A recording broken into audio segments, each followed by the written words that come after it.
I'm going to be doing a little bit of recording here. I hope you all don't mind. If you do, just let me know, and then we'll fix that as much as we can. I am Derek, the Chocolate Botanist, and we're going to be talking about plants today. So excited, so happy to be here, so thankful to be invited. So a little background about me. I am a plant biologist, right? That is my degree. Chocolate Botanist, this is just some hip name that I chose. It is literally my passion and what I'm $40,000 in debt for. So, as a plant biologist, I studied ethnobotany, which is how plants and people intertwine together. So like some of you may be drinking coffee or tea. Why do we do that? How did that process come to be? Different plants we may use during certain rituals. For those of you who are of the Christian mindset, using olive oil, which comes from olive trees, right? Or grapes and wine for communion, pumpkins for Halloween, clovers for St. Patrick's Day, all of that jazz is all in my arena, and my platform talks about a lot of that stuff and coming against plant hacks. So, today we're going to be talking about a couple of plants on display. We're going to mix and match. We're going to chit chat. We're going to have fun. I'm going to pick on a few of you. I've already decided in my mind already who am I picking on. So there's no use of trying to hide. I just want you to know that there's no point of it. And again, my name is Derek for those who are like, hey, I want to catch your attention. So a couple of house rules as we talk about a couple of these plants on display. Number one, there are no such things as a stupid question. No such thing at all. Okay, any question that you think is remedial or simple or whatever you may want to call it as negative, that is not the case, because I guarantee you, if you have that question, some other person has that same question, right? The second thing is, Derek says, are there napkins in here? My eyes are burning. I don't know what's happening to me. I think maybe underneath. There we go. We saw paper. There must be some over there with the coffee. There's gotta be napkins. Yes, that'll be dope. I was trying to ignore it, but I can't anymore. My eyes are like on fire. Oh, here. Wait, I see it. This is what happens when you're 6'2". So, I'm gonna wipe my eyes real quick. Okay, this is great. Go us. This is phenomenal. There we go. So, where was I? You right here in the purple. What was the first rule? The first rule, House rule. the house rule, oh, don't hide. Don't hide because there are no stupid questions. Oh, there are no stupid questions. There are no stupid questions. I started thinking already. That's right. This is what kind of class this is going to be. There is no such thing as a stupid question. I cannot stress that enough. Part two, participate when you can. We all learn together. I need you and you need me. And part three, there is no part three. So we're going to begin. I have a couple of resources up here. We're going to have some plants that we're going to do some giveaways on. We're going to talk about each of these plants, and then we'll see what's happening. Again, I gave y'all a quick background. I am Derek. I graduated from North Carolina State University in 2017. Go Pack, thank you. Thank you, Go Pack. 2017 with my degree in plant biology. I used to work at a company called Medicago USA, where we used tobacco to produce vaccines. It was a great thing until the company shut down, and I hadn't been that abandoned since my father left as an infant. That was a joke because my father abandoned me as an infant. I'm very hilarious, very hilarious. I come from a small city called New Bern, North Carolina. Okay, any of y'all familiar with New Bern? Yeah. Okay. So how many of you have ever had a Pepsi before? You're familiar with New Bern. It is the home of Pepsi. The home of the AOL person. You've got mail. That voice was a New Bernian. One of New York's first black police chiefs was a New Bernian. And of course, I come from there as well, okay? I've done a lot of good work in the area, worked with nonprofits and community gardens and all types of other stuff, spoken in all types of places, and I've been featured in The Guardian. So again, if you ever have any plant questions that are like not directly to what we're talking about, we can answer those, but we're going to try to stick to houseplants. So, houseplants are a phenomenal way for you to create and cultivate your own urban jungle. When you are in your apartments, these are your homes, right? You may be renting these from Kelby Farms, but, there we go, make sure I have the name right, but you are literally taking this place and cultivating it into your own home. When you are going to cultivate any of these green girls into your house, you have to consider a couple of things. You have to consider your environment. What is your environment doing? Because these plants, they speak, but they're not able to yell and holler like children or animals can. They can't tell you, hey human, I really don't need all this water today because it's too cold or I don't like this vent. So you have to consider what their environment is. We're going to talk about the environmental desires of a couple of these plants, because I do know them, some of them by heart. We're going to consider the watering regimen, right? Which goes into environment. How much water do any of these plants need? Some of us get bored and we want to water those plants because we feel like that is what we need to do. That I love these plants and I need to give them the water that I feel like they deserve. And that is not true. That's not the case. Because see, you're on stage, you're already shaking your head with me. She's been through this. She's been through this. The plants don't always need all the attention that we want to give them. Sometimes they just want to be left alone. Much like I do on most days, because I am not a people person. It doesn't seem that way because I'm talking to you all like this, but trust me, I go in the house and I hide every night. So, with that being said, a lot of these plants, this goes quicker when y'all laugh, a lot of these plants are so much of the same way. So we talked about environment, we talked about watering, and the last thing is really yourself, who you are as a person. If you are a person that is like one of my aunts, where anytime this plant has an issue, you move it, you touch it, you move it, you touch it, I'm gonna need you to stop. I'm gonna need you to stop. S-T-O-P, stop. That's right, me and you right here. Because what happens is, when you bother that plant, and you move it, and you move it, and you move it, and you move it, you're making things worse. Imagine if I took you from city to city, you get established, you move all your stuff in, and then I move you in a week, and I move you in another week, and I move you in 3 days. You're going to be frustrated. You're going to be angry at me, right? I know you would be. I can see it in your face. You would be upset. This is just you and I here. You would be upset, and you would have the right to be, because I'd be doing too much. Let's not give too much to our plants. Does that make sense? That's great. So, these are going to be a lot of quizzes here. I didn't tell y'all that when I walked in, but we're going to see what y'all have been retaining. What was the first thing I said about consideration with plants? The environment, bingo bongo. What was number 2? Water, that's right. We got an A student in here. What was number 3? Don't move them around, basically yourself. Think about how you are. Because I know I get bored. There's some plants that I won't really keep, or some plants I've learned to leave alone. I get bored, I just want to water, I water, they die. Okay? And if you fixate something with too much attention, that's just what happens. So, we're going to start with a couple of these plants. When I name them, I'm going to give you, if I do know it by heart, and I know a couple of their names, and I'm going to look a couple of them up, we're going to give you the common name, okay, one of the common names, and then I may give you a specific epithet. So I may give you a whole scientific name. Now, I want you to know, you right here in the demo, when it comes to giving these, that's right, I'm walking all the way back to you. When it comes to giving these scientific names, you don't have to be afraid of saying the Latin. Because I promise you, if you say the Latin name, the only thing that could potentially happen is we summon a demon. There's nobody who's going to be here who's going to be upset with you for mispronouncing the Latin names.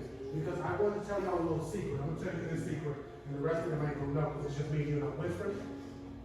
The people who name these plants, these houseplants over here, are dead. They're gone.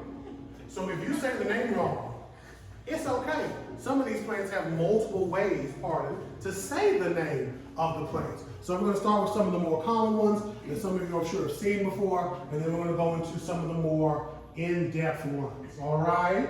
This is great. Remember, your participation helps me. Because if you don't participate, I start picking on people. I start going towards people. Looks like somebody's at that door. I don't know what's happening. Is that a person that was coming to attend?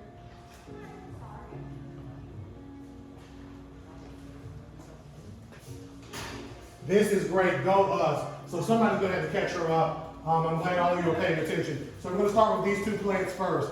These two beauties. Who knows the common name for these plants? We have you. I've already picked on you in the blue. We're going to use you with the striped pants. What's the name of these plants? Pothos. Pothos, exactamundo. Who knows the genus of these plants, the scientific name? I think, You think you do? Philodendron? No. It's okay. You keep that name in mind. Okay. You're gonna need that name in like a couple of minutes. Epiprina. So, I know that sounds rough. It's like 10 letters. It's real easy. Like if you could say Beethoven, you could say Epiprina. We're gonna try it together. Y'all ready? Epiprina. Epiprina. Ooh, y'all didn't sound as excited as I did. Epiprina. Epiprina. Bingo bongo. This is also a pothos or a pothos. People will use either definition. These babies are what most people will say are your easy houseplants. And why do they say that? Because these things can thrive on a little bit, okay? You give them a touch of water, let the soil not dry out, right? We don't want it to get bone dry, we don't want it to be sopping wet. We want it to be in that Goldilocks zone, right in between. The way we check that, can you hold this for me? Thank you so much. The way we check that is you take your finger, you go 2 nubs in and you stick it into the soil. And when I do that here, there was a lot of stuff in the way. This is just moist enough. So soil is sticking to my hand, I can feel the moisture. Thank you, you're the ball. So that is how I know how to upkeep these. Water, light, they can handle direct light, right, or indirect light. There's no such thing as a plant that can handle no light. If somebody tells you that, kick them. I want you to get your best shoes on. You don't even need them? There we go. See, she's great. See, she's a no-limit soldier. You get what you are supposed to get, and you kick that person as hard as you possibly can because they're a dirty liar, and we don't tolerate those. So, this plant is also fun because if any of you have seen them, your grandmothers may have had these plants before, right? They may have had the golden pothos, which is a greener one, all green. This is marble queen, which is a certain type of cultivar. Has all this beautiful marbling, all this beautiful variegation, this beautiful white and everything else going on like that. You may have seen these. These are also easy to propagate because you could literally take a piece off, boop, put that into the water or some soil and make another one. Most of these houseplants up here can be, really all of them can be propagated. Some are easier than others, but for those of you who don't know, propagated just means I make another one. I cut off a piece and I make another one. The piece you're stepping on? The piece I'm stepping on. A little bit of stem. See, that was a leaf. So this leaf doesn't have a node. So this piece I'm stepping on doesn't happen. This one doesn't happen. We want a root or a node. This little brown piece right here. If you don't got that, you don't got nothing. There are some plants you can do off of leaf cuttings, but it's a little bit more particular or finicky than your regular propagation. These plants are tropical plants. They're used to being in warmer climates. So for those of you who have patios, I'm assuming everybody does, you have hooks, you can hook these outside during the summer, okay? Even as hot as it's been, Especially as hot as it's been, hot and humid, they and the love it. sun comes through, We have morning sun, so it's a bit better than the afternoon. But even with that, so I will have a lot of direct sun on my patio. Yeah, they're all. I will still be able to put these outside. Like, There's a certain mindset or a ideation you need to have when you're taking your plants from your indoor to your outdoor space. But yes, they can definitely stay outside. Until you start to drop below 70 degrees Fahrenheit, which would be 20-ish Celsius. There we go. See, thank you. I'm glad we speak the same language. So once it gets too cold, these plants, all these up here are not going to be too happy. But again, in the heat of the summer, they're going to love it. You'll see growth, you'll see that explosion, because this is what they're used to. Typically, any of us will keep our apartments, our homes, around 70 degrees Fahrenheit. Some of you may take it down to 69, 67. Some of us may keep it at 75, okay? I see you having a reaction here. You had a flashback. So, you had a flashback of a cold house, didn't you? It took you back. It took you back. See, this is great. My grandparents, I love to tell stories. My grandparents, my grandmama used to keep the house as close, they felt like 50 degrees, like a meat locker back in the day, okay? And now she's on the other end of the spectrum, thanks to what she calls a change in life. And now she keeps the house around 95, it feels like. It is sweltering in there. One day I brought her a dozen eggs and they were horrible by the time I left. Didn't even put them in anything. Didn't even put them in anything. My grandfather's house was the same heat before he had passed. He wanted me to put a sweater on. I put the sweater on when I passed out. It was rough. But again, these plants do enjoy the heat of the world, okay? These are Pothos. Pothos, that's right, that's the common name. So real quick, common names are common because plants that have those common names, multiple plants have that name. If all of us had nicknames, there could be 7 people that have the same nickname as you, right? But your specific, your binomial nomenclature, which is your genus, and those of us who, all of us have been in biology, you're kind of scratching your memories, right? You have your genus and you have your species name. That is that Latin designator that gives us specifically to what plant this is, okay? And that is more specific. It's like your social security number. You don't just give that out to everybody, okay? I don't give everybody my first, last, and middle name. Nobody needs to have that power. But in that same way, we have Epiprenum aurum, A-U-R-E. If y'all look this up and it's wrong, no, I'm doing this off of memory because I didn't know what plants we were having. So this is all improv.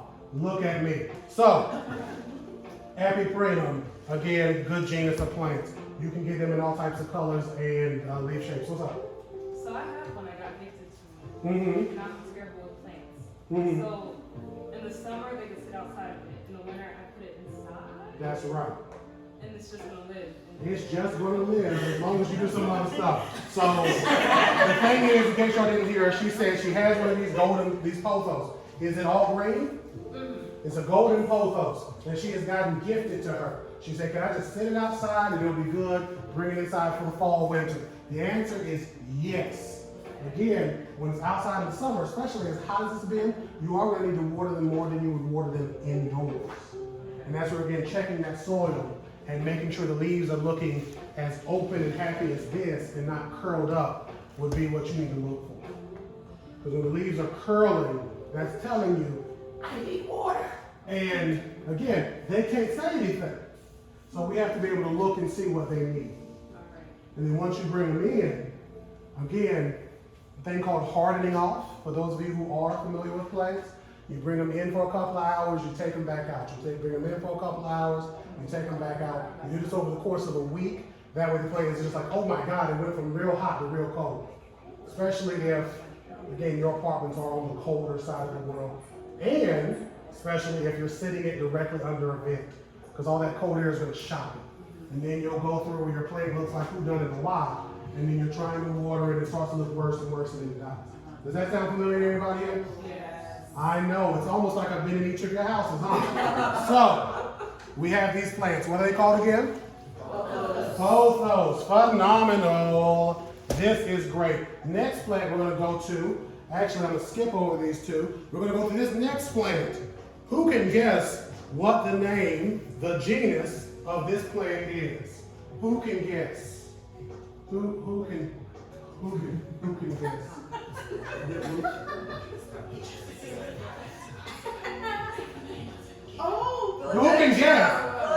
Philodendron, that's right. This is a philodendron. This is not a typical philodendron, right? But this is a true, one of the true philodendrons. This imposter behind me, even though you'll call it split leaf philodendron, that is not its genus. That is just a common name. It is a Monstera. But we're talking about this baby right now. This is a philodendron. Let's say it together. Philodendron. Bingo. Let's say it again. Philodendron. Awesome. This is also called a blushing philodendron, if I remember the common name right. These are the whole, because I know you like, I want the Latin here, and I hear you. Philodendron erubescens. So this baby is related to your pink princess philodendron. Any of you familiar with pink princess?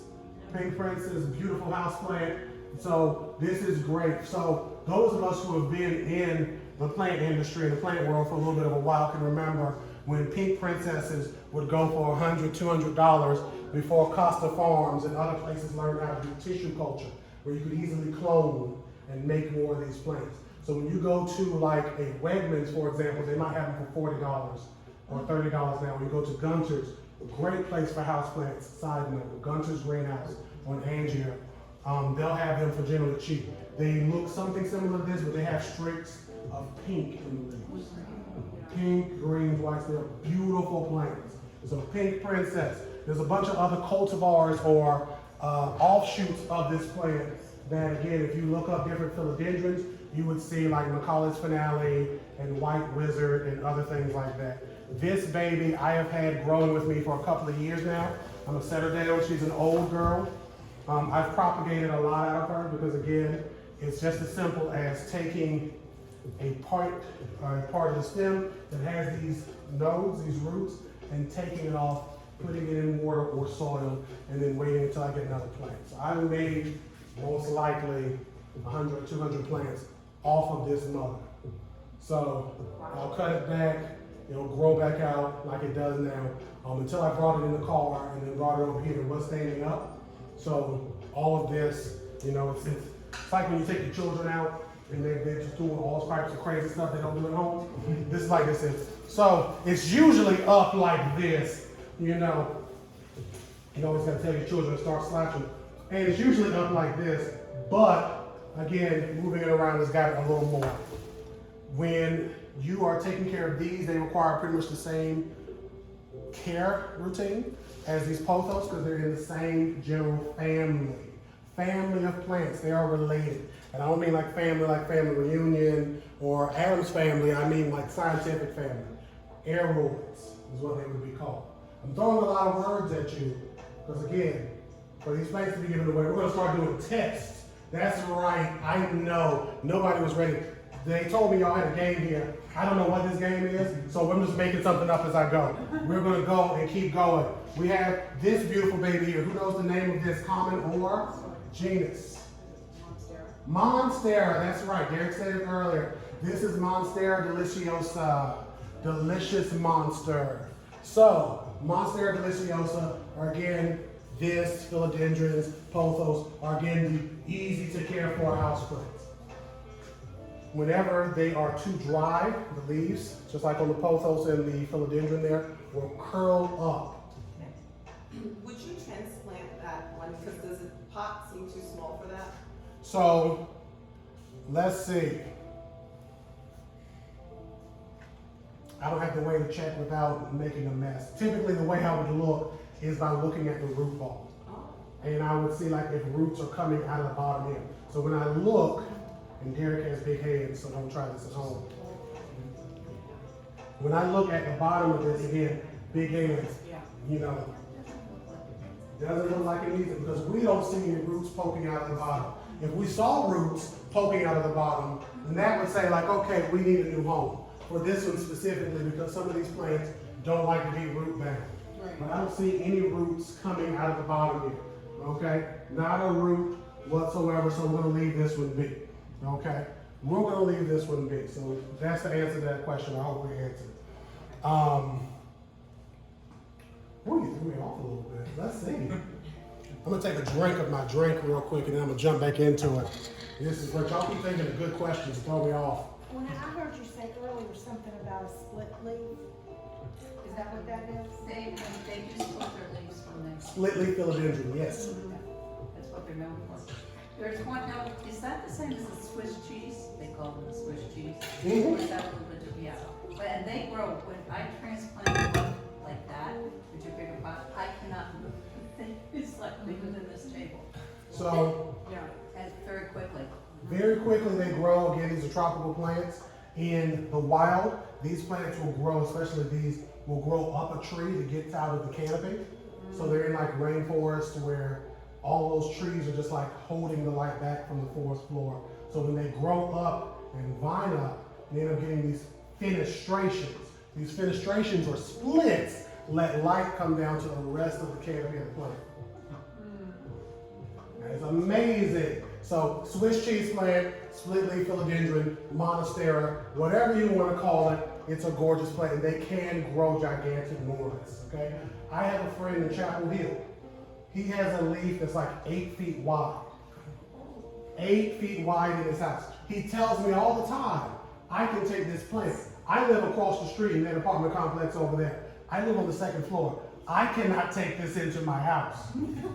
it's in a giant pot like the size of one of these tables and probably 10 times as heavy. I can't do that. So same with propagation for any of the aeroids, you're going to be looking for a node or a root, one of these aerial roots. So we can see one kind of here, where it's sticking out in the front here. We can see one right here. It's a little shy, but it's there. And you put that in water or soil and you can get more plants. These plants, the Monstera, the Philodendron, and the, Pothos are phenomenal because again, you can give those away easily. You can make a couple of pieces and have them all over your house. You can have them growing in water. You know, again, we think about our grandparents of yesteryear. These were people who were able to get these plants from their friends, from their loved ones, from maybe their parents, and then give them away. So you could have a plant that has existed through cloning for 80 years. Yes, ma'am? So the Monstera albums, is it just kind of like that one where it's maybe a combination of two, or is it just more rare because it has the whites in it? So the question was, Monstera, you said albos? Yeah. So that is a variety that has some white in the leaves. She's asking about its heritage. So when you have plants that are rare, okay, in the houseplant world, it's because they look beautiful and they have something that everybody wants, like white streaks, pink streaks, orange. They smell a certain way, they look a certain way, they taste a certain way. Outdoor plants, indoor plants, all of these rare plants are literally just rare because we make them rare, right? It could be difficult to propagate them, but we as people make them rare. That plant, I don't know its heritage, so I don't know if it's a cross between two certain species. I would have to look that up. But the rareness does come from, again, can I quickly produce a lot of these plants? And especially when a plant has white on its leaves, that doesn't produce chlorophyll, which is part of the cycle of photosynthesis, meaning that it could be a little more difficult to upkeep these plants. It could be a little more difficult to make these on scale and make a bunch of them. Again, thinking about the pink princess philodendron, that was one that they were trying certain cloning techniques that you can do for other plants, where again, you take tissue, a little leaf here, you put it in the right type of chemicals, and you can literally clone a plant. It didn't really work the same way for the pink princess. People were trying, they kept looking into it, it didn't work. Somebody figured it out, and then again, the price came down because there was more availability. Same with another plant, for those of you who are collectors, Thai constellation. That plant has come down in price because I've seen a giant one, again, talking about giant Monsteras, that was $2,000, actually $2,500. Giant, beautiful plant, $2,500. If it was just a regular Monstera here, it would probably be like $600. So price hike is outrageous. Yes? Can you pop something in a pot that's too big for it? Does that do anything? So you can. So can you pot something in a pot that's too big? You can and you shouldn't, but you could. So here's an example. And we're gonna move to the next plant as we're talking about this example. If I take this Marantha, which is a pear plant, if I take this and, that's right, I got it, boom. If I take this and I put it in a pot that's too big, right? So instead of going up from this 4-inch or 6-inch pot, if I go up to a 30 or 40-inch pot, after you pot it up, what's the first thing you're gonna do? Water it. I'm gonna water all that soil, so all that soil space is wet. This plant isn't gonna be able to drink enough water to keep up with all the water in that system. So the roots may rot. Now, if you have it in a soil that can maybe dry out quick, you have it outdoors where it could dry out quick, then you may work with something that's you may be able to work with it and make it work. But typically, don't go super big. You just kind of go up a couple of inches a night. Sorry, what was the name of that one again?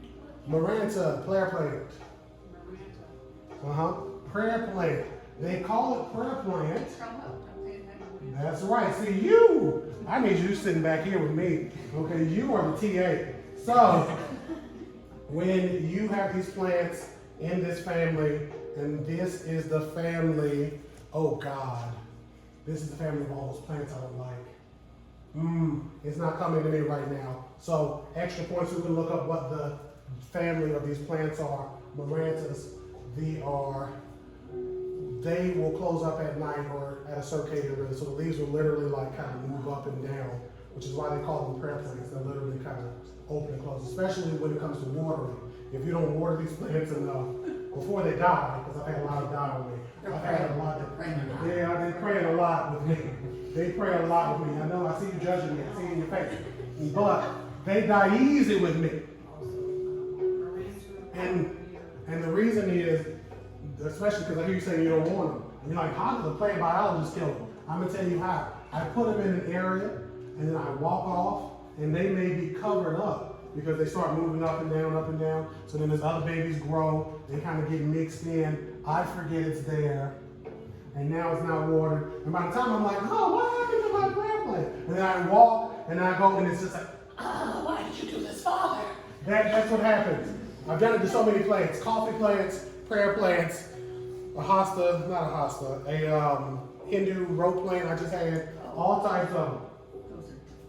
I was doing so good with that plant, and then I moved it and I forgot to water it, and now it's dead. Yeah, I know.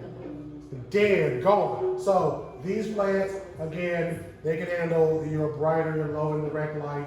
For those of you wondering what does that really mean as far as light requirements is concerned, we're going to pretend like this light, this window isn't tinted, okay? And we're going to pretend like the sun is right behind us. If the sun was right overhead right now, and all this beautiful light can come in, if I'm standing right here as a plant, right where the sunlight can just directly touch me, that is bright, direct light. I'm close enough to it where I can still feel a little heat. I'm close enough to the window where I'm not getting that light having to travel a little bit of a ways.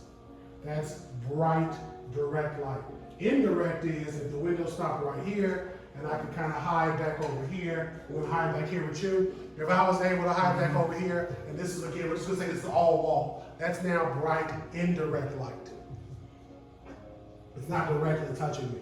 And then low goes further and further away. So the light from one of the rooms lights up a room, but can't really read in there. That's kind of how I see it, especially as my eyes are getting older.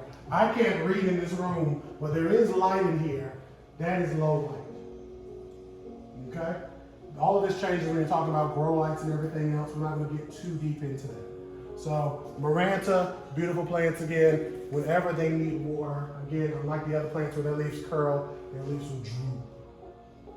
Droop. That's kind of like the, what is that? The lily one, oh my God. It's gonna come to you. Peace lilies. Peace lilies. And whenever they start to droop, I know I have to water it. So peace lilies are in the same family as these babies, the aeroids. And those are jerks. Side note, we're gonna do a PSA, okay? I wanna make sure you all can hear me as I go around here.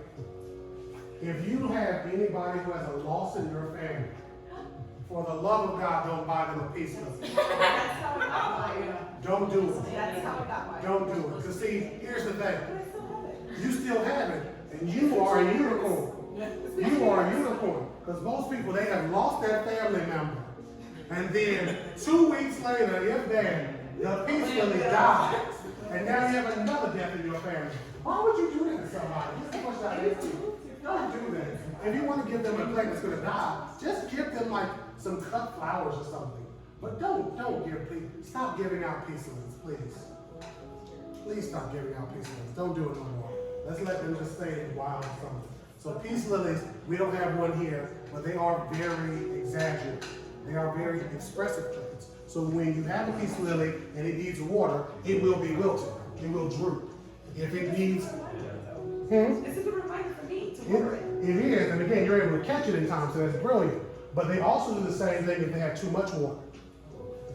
So you have to then know, is this too much water and not enough, or is there something wrong with my water?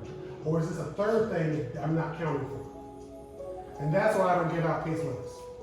Never, ever, never. Yes, ma'am. I have a question. I have an answer. You know how I've seen there's like these little bowls that people put in plants sometimes, and I guess it's supposed to kind of just do its own, like it'll water will seep out as. Are you talking about a bottle or something, and clay something? What? Are you talking about something made of clay? No, it's like glass, and usually people stick it Those upside things. down. I can't stand those either. What did I ask about it? Well, I'm just curious. I thought that they were a way. I don't do well with plants at all, and so I So they can. So self-watering is what we're talking about here. When it comes to a self-watering pot or an apparatus where there's these glass bowls you're talking about, you fill it up with water, they look beautiful, you put them in. If you don't shatter them like I do all of them, I'm very clumsy. Steve Urkel is my half cousin. I don't think I told y'all this. Half cousin is Stephen Q. Urkel. The Q stands for crazy, crazy, crazy with Q. So you put them in. When it comes to anything self-watering, the thing I typically ask people is, how did you set up that pot beforehand? Because with some of those self-watering things, if your pot is set up where it's wet, it dries out quick enough, and that water can evenly distribute into the pot, you're phenomenal. But in most cases, it's already wet. You put that bulb in, it starts to seep out more water, and then your plant just starts to droop over, and then you get a bunch of gnats, and then you're like, these effing plants, what's happening here? And then you give up. So I typically just tell people, hand. Take your finger, stick it in there where it needs it, water.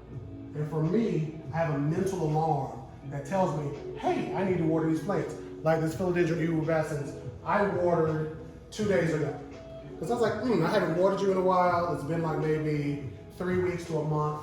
I know some people are like, what, that long? That's right, 3 weeks to a month. Again, I mix up my own soil mixtures too, so I'm not saying I'm better than the rest of you.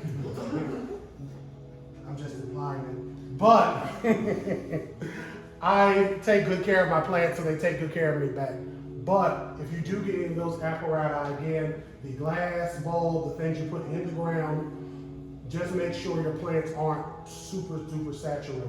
So you want a soil mix that will be able to work with that, and a plant that doesn't mind being wet, which is another thing. So when I go to Home Depot or Lowe's or whatever, and I see all the plants, like, what's my decision making? If I'm like, I don't do well with plants, or I want to plant for my apartment, what do you usually tell people, and then how do you suggest they take care of it? Is there some kind of resource that tells you you got this plant, do this, you know?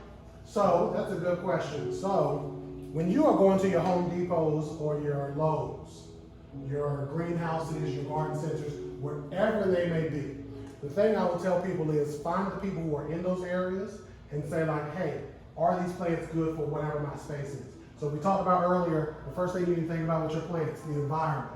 What is your environment? If it's cold, if you are going to sit directly under a vent, if you know hey, I don't do well with plants, my question then typically is, are you overwatering or underwatering?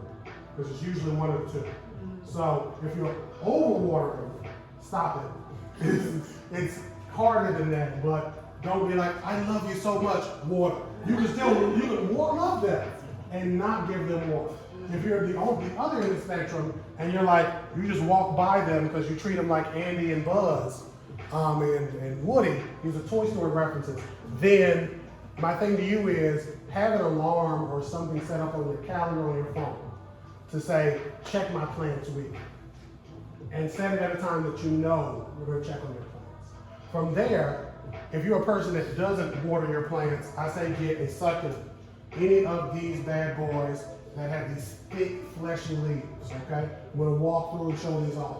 These thick, fleshy leaves hold water, okay? And these are not specifically called succulents. It's not like a group of family called succulents. It's kind of like a designation, as it were. So we have,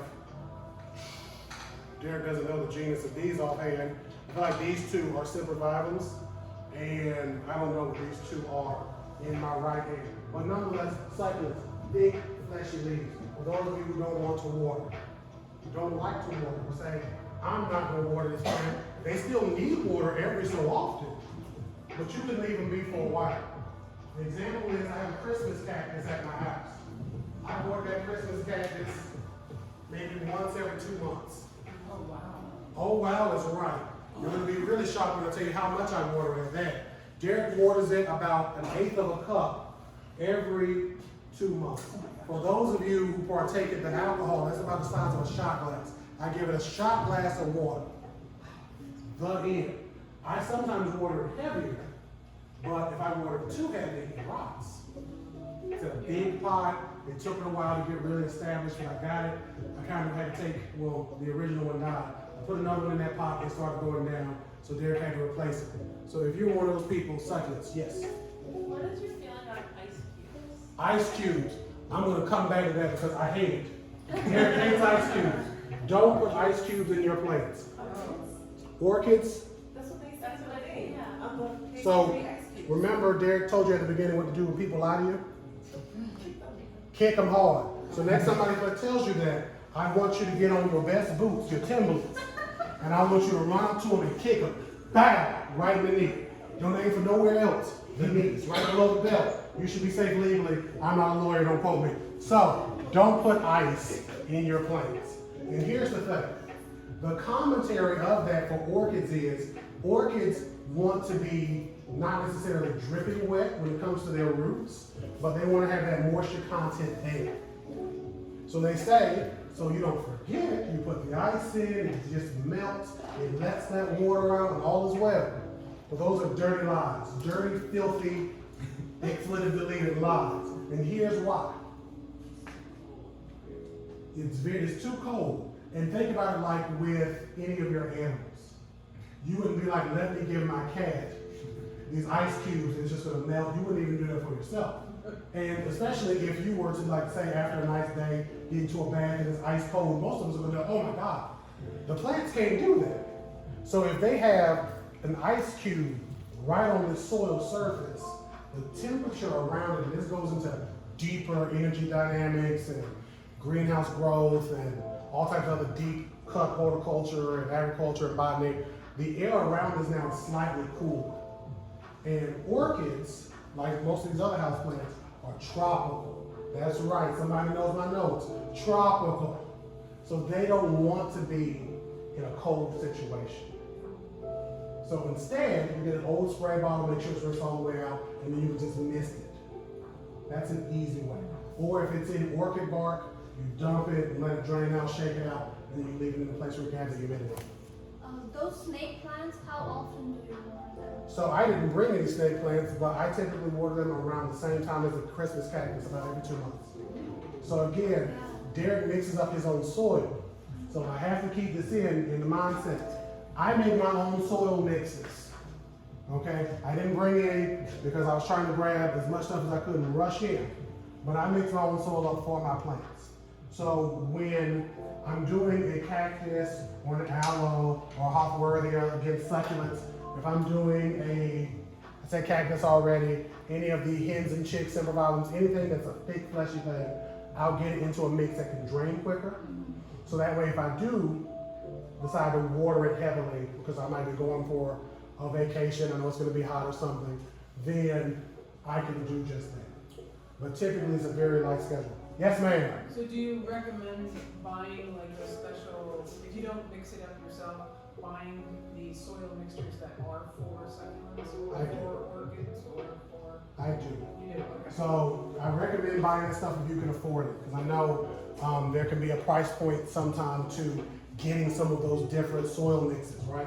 But each of those different soil mixes for like orchids is very barky, so it's very loose, there's a lot of air that can get in, it's not gonna hold water as much, right? So the roots can have that humidity that they're looking for. When it comes to your succulent mixes, they're gonna have some of that bark, but again, they're gonna be a little more sandy, so they can drain out and let that water out.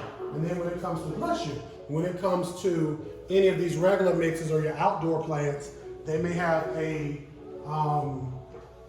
different agents that can hold in water, different mixes in that can help them to keep that moisture in. This is good, I love this. I seen your question first, I'll come back to you. When you talk about overwatering, which you're not supposed to do, is that when the leaves turn yellow? Is that how you can tell if it's overwatered? So that is You have a to way. stick your finger. That is a way to tell. So how can you tell when your plants are overwatered? So typically when I water a plant like this Pothos, I'm going to water until I see water escape from the bottom of the pot. That's called watering to pore space or capacity. So all the little air pockets that were in here are gone, okay?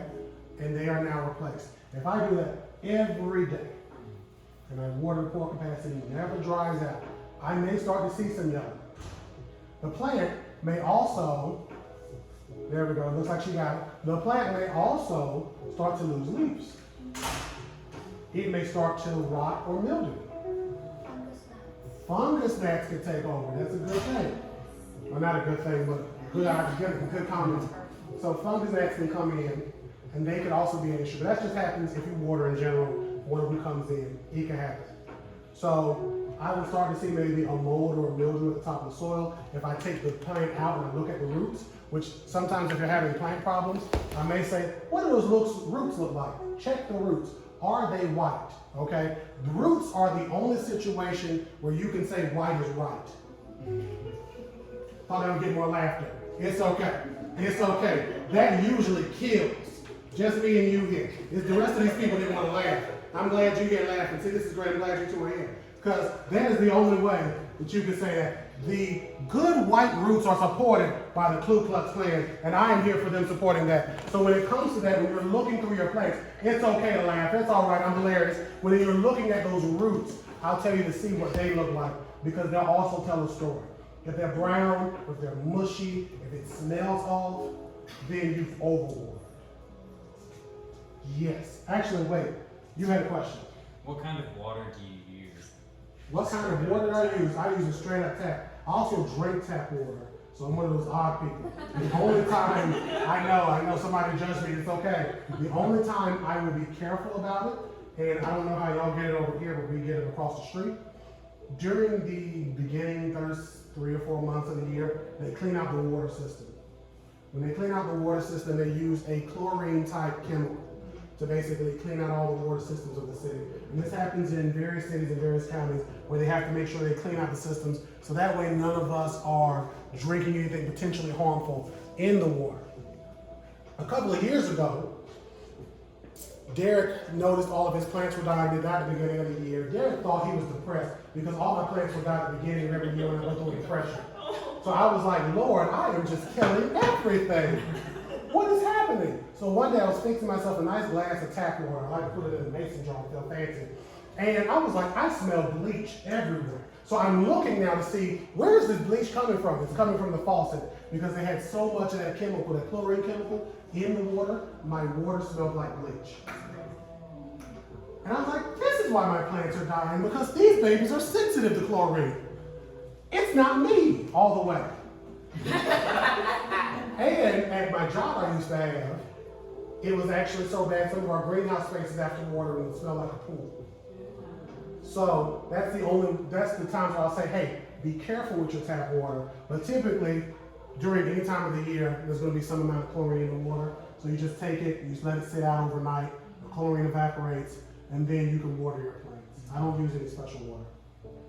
You had a question? Yeah, so this is a hypothetical. Hypotheticals, I love it. It's going back to my pot that's too big. Uh-huh. So say we had a sage plant that was in a pot that was too big, Uh-huh. and we overwatered it. Oh, God. And half the leaves turned yellow. That would happen, hypothetically. Hypothetically. Hypothetically. Are those leaves coming back? All those leaves coming back, they would come back whenever somebody finds Jimmy Hoffa's treasure. Okay? Deep cut reference there. You know, Geraldo thought he found it and he didn't. Those leaves ain't coming back. So if I lose any of these leaves here, I may have new leaves that come back. The yellow ones are not going to unyellow for the most part with an herb like that. With plants like this that are more likely to keep those leaves, I may be able to turn the yellow leaf back. But a brown leaf is gone. Okay? So that's what happens with a sage. And I've also hypothetically had to happen with my sages too. Another hypothetical. Oh, I love hypotheticals. Okay. Let's say you travel a lot Uh-huh. and you go away for 3 weeks. Oh, God. And so, you don't take care of Just because you're gone for 3 weeks. And then you come back and you're like, I'm going to give you all the love in the water. Oh, no. And then you go away for another 3 weeks. Uh-huh. What's going to happen to your Hypothetical plants? Yeah. So hypothetically, if you was to do that, Hypothetically.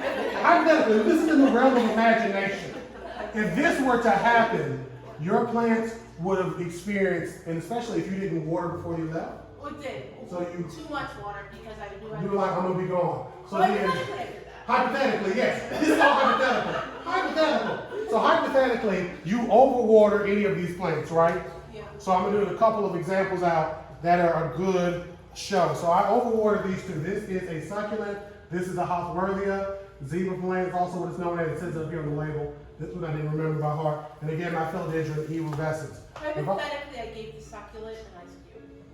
Oh God, I love this hypothetical. It's getting better. Is there anything else I need to know before I get going? Did you I don't know. did you tase them too? Or did you... No? Okay. Okay. So hypothetically, if I did all of that, here's what would happen. So the plants that I overwatered are going to be like, what is happening? And now they're drowning because the roots need a certain amount of air to be able to operate for a lot of these houseplants, right? When you have plants that are supposed to be underwater, plants that can handle being underwater, they can handle that better than these babies. So the first thing is they're going to be going through asphyxia, where they're drowning in all of that water. Once they dry back out and then they come back to, which again may be because you water them, you probably leave the air conditioner on while you're gone. And, oh, I don't like that face. You don't leave the air conditioner on? Okay, good. Hypothetically, we leave the air conditioner on while we're gone.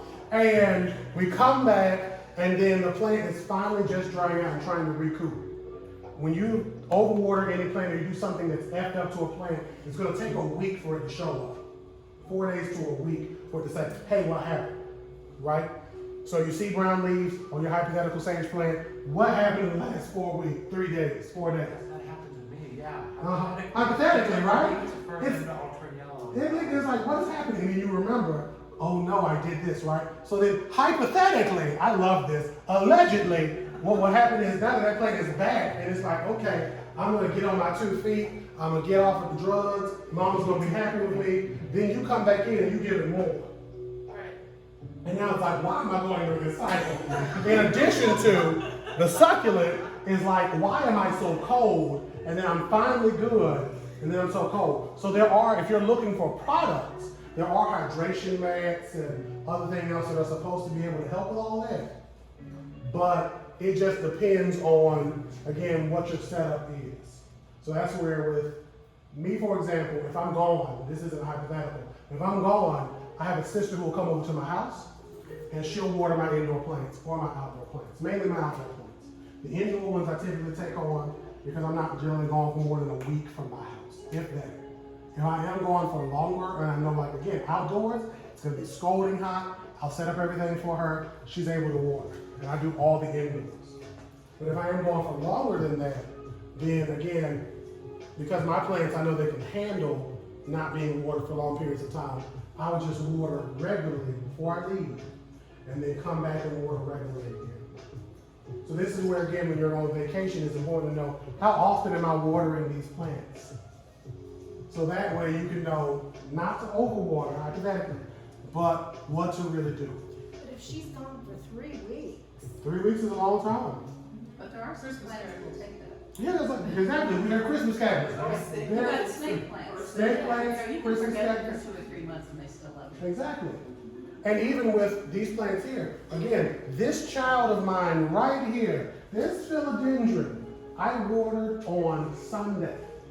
The last time I watered was probably, because this is August now, it was probably either in the beginning of July or the end of June. I watered, it waters heavy, soil keeps all the moisture I need. I leave it alone, it leaves me alone, we're happy. We got a question in the back, yes. What about the bowls? Like if you're gone, does it work? Oh, she missed those. She missed us talking about that. Did you talk about it? I did. We're gonna tell her about it. I was telling you about the bulbs. Can you remember what I said? Because again, you get those bulbs, you put them in, and you think it's a set it and forget it, like it's a sham wow, okay? But they're not that way. So if you have a situation where you're watering and they're supplemental, maybe while you're gone, that's great. But not all the time, because they can tend to overwater your plants. There's not anything electronic to tell them to stop. You just have to hope that you can get the right balance of water in the pot and in that bowl, so that way the, what's it called, adhesion and cohesion forces of water will take it out. Y'all are getting chemistry out of me now. I'm not even a chemist. This is great. Any other questions? Well, yes. Do you know anything about tent caterpillars? You don't know who? Tent caterpillars? Tent caterpillars, I do not. But the person I would tell you to go to, or the people I would tell you to go to, are at Cooperative Extension. They can often give you help and information for free. So, books. They're not inside. They shouldn't be inside. Cooperative They're Extension? nasty. It was a patio. Oh, on the patio, they're nasty. And we go through cycles down here where like the past few years, you'll just go and see tents all over. And if somebody even half a block down from you doesn't treat it, you're gonna get it. So the best thing, I mean, you gotta get rid of the webs and you gotta get rid of the little, the rays and all of that. Are those the ones where they make the web Yeah, roll? they're terrible. They used to burn us back in the day. So, They roll up the leaves and it's brown. Yeah, I was never like Paul. I heard you can tear them open, the tents, and then the birds will come in.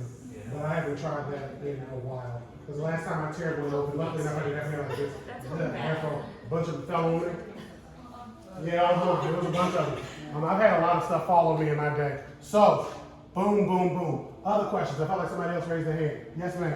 Can you share your super special soil mix that lets you not walk to your plants? Can I do that? Absolutely not. She thinks y'all can get my secret sauce out for free $99. You don't ask Pepsi, how do you put in the Pepsi product? Do you ask Instagram what's going on? Do you email Elon Musk and say, why did you change it to X? Then you gonna come to me and say, I do talk about on YouTube what I put in my soil. So if you go to my YouTube, there's a long form video where I talk about what I put in my soil mixes. And I will be doing more. I did that like a couple of years ago. But I'll be doing more of that very soon. Coffee. I have done it in the past, but coffee doesn't give nitrogen as quickly as we would like to think, because it takes some time for it to actually break down that nitrogen release. So, You have to watch out with pets too. See, there's other things in other plants that have pets, because pets will go after the coffee and it's basically a chocolate face, which is not great for them. there we go. And Derek doesn't have pets because when my plants die, I get sad, but I can just make more. Can't do the same with a dog. If you try, they'll probably look real bad at you. They look real bad at you. So I got through some of these plants. We got other plants on display. There are hopefully enough plants for everybody. Is that right? It's a giveaway. It's a giveaway. So part of the giveaway, Sherry back there told me that there's a game up here. Yeah. We're going to skip over that game. You just come next to me. You come next to me. You're going to be my Vanna White. Oh, That's right. So this is my Vanna White here. Everybody say hey to her. So she's going to be giving away plants. For this first plant, we're going to give away this plant. Ooh. This is real easy. What is my name? Pothos. Your name?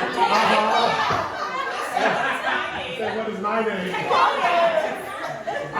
Y'all threw me off by saying Pothos. I don't even know who said it first. We're going to try this again. We're going to try this again.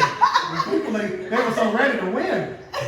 What is my name? Derek. Okay, Sherry's going to pick a person to give it to. Yay! Boom! This is great. That's right. Hopefully everybody's a winner. We have this one. What is my business name? So I'm Derek. Oh, we have it over here. We have it right here. Right here? She's for 3 weeks. So what I would tell you all is, I'm scared. she's going away for 3 weeks. Everybody get a clipping so we can keep this thing alive. That's mine. Yeah, we don't give away my child now. So we have this plant, which is is that a Hoya? Yeah. A Hoya exotic, which is a beautiful plant. These can be considered succulents, thicker leaves. We didn't talk about that, but Hoyas are great. I killed one, but again, I forgot about it, so that's why. Hoyas are a little more special. What city am I from? You're There we go. Black nails right there. He gets it. Bingo bongo. Little guys. This is a beautiful trade scantia. Trade scantia and a Houseworthian. So there's going to be 2 winners. Where did I graduate from school? There we go. We got one there, and then the young lady with the Santa Monica shirt. That's us. Bingo bongo. Bingo bongo. Let's see. Oh yeah, Is this That's a spider plant. Spider plants are easy to propagate. They will make like little rooted pups that you can put down into roots. Beautiful plants. And then this one here, Derek forgets the name of, is a Photonia. Photonias are just like peace My lilies. 4-year-old picked this one out for me. There you go. Your 4-year-old did that because when this plant gets too dry, it will kind of wilt. They're called nerve plants also. Photonias. You like it? There we go. So she was my TA. We're going to give her the Photonia. There we go. Spider plant. Let's see. What was some other stuff Derek said? What's the name, any name of this plant? Boom. Bingo bongo, we did it. There we go. There we go. Somebody else raise their hand and take that plant. There we go. This is great. This is great. Should we do the big guy? We're going to do the big guy, the Monstera deliciosa.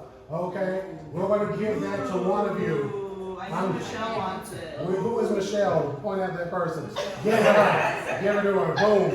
Next. Just for being you. Just for being you. Other Monstera.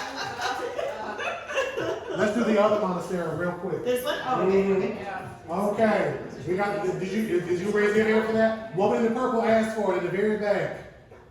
What? Okay. What was the question? I thought you were raising your hand because you wanted to explain. That's it. Oh, no. Is it in your heart? Is this plant in your heart? That's good. That's good.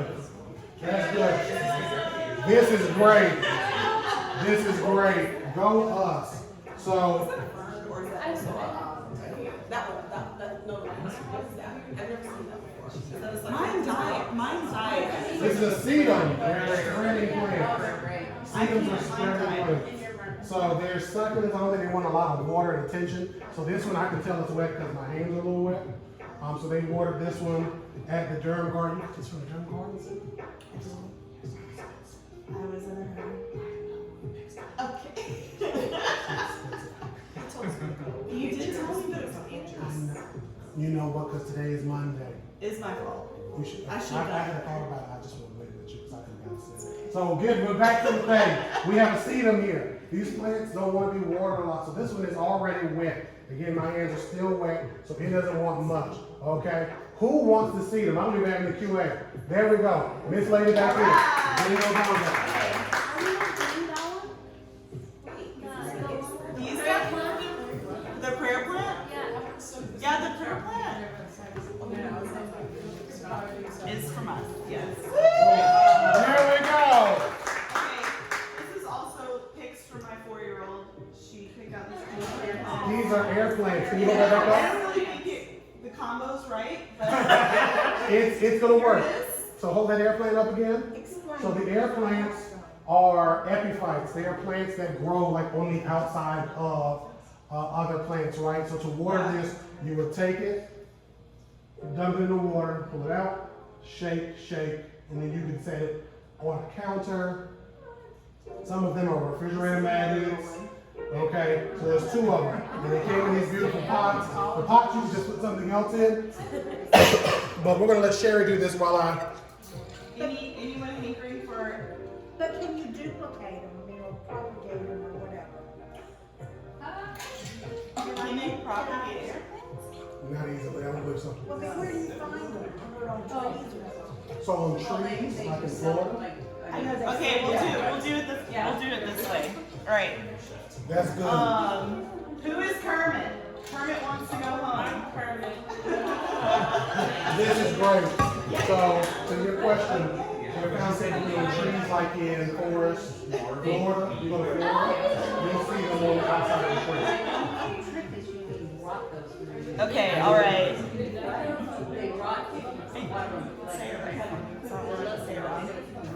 Figaro? Figaro. Figaro, who is Figaro? Would really like to go home. Someone doesn't want to claim it. Figaro? Figaro. Figaro. I was gonna say, they know what they wrote. This man in the plant shirt, he needs something too. Rakia Anderson. That's me, but I have one. My connections, I trade. Go ahead. These are pirate rules, everybody. Yeah, we're doing this. All us. Is this one pretty okay? But did you name your plant after yourself?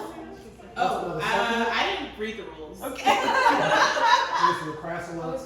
Fiona? Little precious Fiona? So Any takers? this one is No. decently wet right now, but it's drying all the way. And then Okay, so what we have left, I'm gonna actually leave these up here. Feel free to claim them. All these little cute succulent guys. And then real quick, she's putting stuff over here. I also bought seeds and information from a couple of nonprofits, from Cooperative Extension, from Urban Community Agronomics. These are nonprofits, Cooperative Extension. All of you pay taxes here in the state and in the county, so you can get a lot of stuff from them for free. I have calendars for planting outdoors. For those of you who may want to do that, seeds that you can do for the next year, or things you can do as microgreens, okay?